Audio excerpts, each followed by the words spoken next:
At the age of 11, a young boy named Matthew was the centre of poltergeist disturbance at the family home in Cambridge, England, which involved repeated knockings where tables and chairs were disturbed, along with dozens of objects. Years later, Matthew has received hundreds of communications from deceased individuals, some in languages unknown to him, including Italian, German, Greek, Latin, Russian, and Arabic. Matthew Manning was born in England in 1955. When he was 11, his family was subjected to a range of poltergeist disturbances in their homes in Cambridge and southeast England. And when he left to go to boarding school at Oakham School in Rutland, East Midlands, the poltergeist activity continued at the school. The disturbances started one morning in February 1967 when his father came downstairs and noticed a silver tankard of his was sitting on the floor of the dining room. The tankard normally sat on the shelf, and he could not work out why it hadn't landed on the dresser directly below rather than landing upright on the floor. He then placed the tankard back on the shelf, but 3 days later it was back on the floor. Strangely though, the movement stopped when Matthew had left to go to boarding school and was therefore not in the house, and stopped altogether after 3 months. However, when the disturbances started to happen at the boarding school, such as moving beds and moving objects, it terrified students and staff. In 1971, when Matthew was 15, the family had moved to an 18th century house in Linton, Cambridgeshire, and one night Matthew's bed started to vibrate and then rose into the air, suspending him 6 inches off the ground. On another occasion, his younger brother and sister were in the kitchen and saw a trolley coming towards them across the dining room, and it was floating. On many occasions, his family saw objects moving where hammers, mallets and blocks of wood would become airborne and then pick up speed when they reached the stairs. Then they would be forcefully hurled to the top, making a lot of noise. His father, Derek, observed a coat hanger floating up the stairs, then actually turned on the staircase. Another time, a broom rose up and rested on the handrail of the banisters and then balanced itself on the landing. One of the strangest incidents that happened to Matthew was in 1971 when he came face to face with a ghost. The ghost started out as a shadowy figure on the staircase, which Matthew initially mistook for a burglar, but when he drew closer to the apparition, suddenly realised it was a ghost. It looked solid and was wearing a green frock coat with frilled cuffs and a cream cravat, and he wore a wig.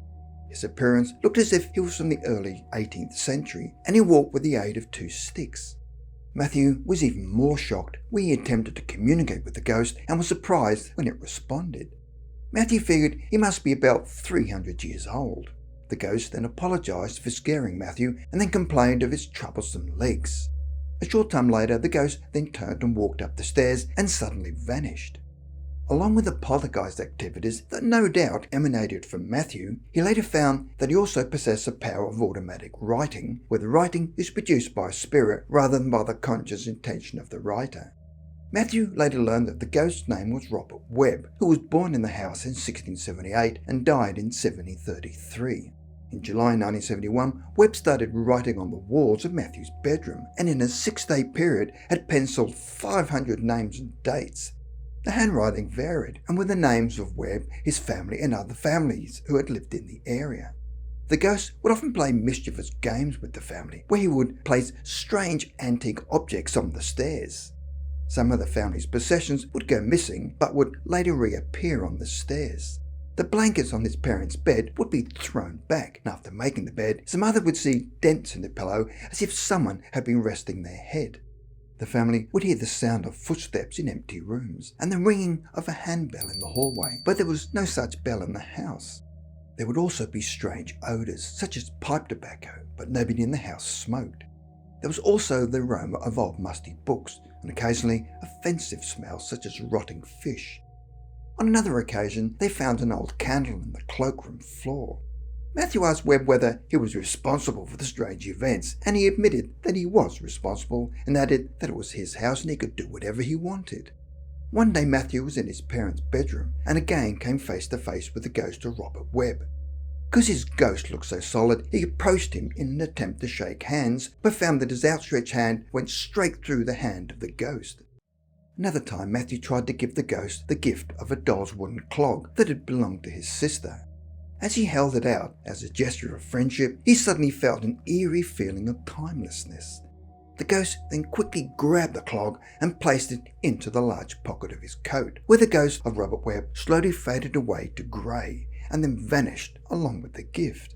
Matthew later did some research on Robert Webb and found that he'd been a grain trader who was very proud of the house. He did a lot of renovations, but unfortunately did not live long enough to enjoy it. After everything he had experienced, Matthew believed that Robert Webb was living in a strange sort of time loop and was trapped by his own will, and believed that he was still the owner of the house. Over the years, families would have supplied the ghost with enough psychic energy to enable him to make contact and no doubt allow him to occasionally be mischievous. Matthew claimed that on one occasion, when he was in communications with the ghost, he asked him questions about local history, and one of his responses was that he did not believe in ghosts and said there were none in the house. It appears that Robert Webb, after living in the house for more than 350 years, did not believe that he was really dead. Matthew Manning has been working as a healer for the past 40 years, and in the past had worked with scientists in laboratories. He also works alongside the medical profession.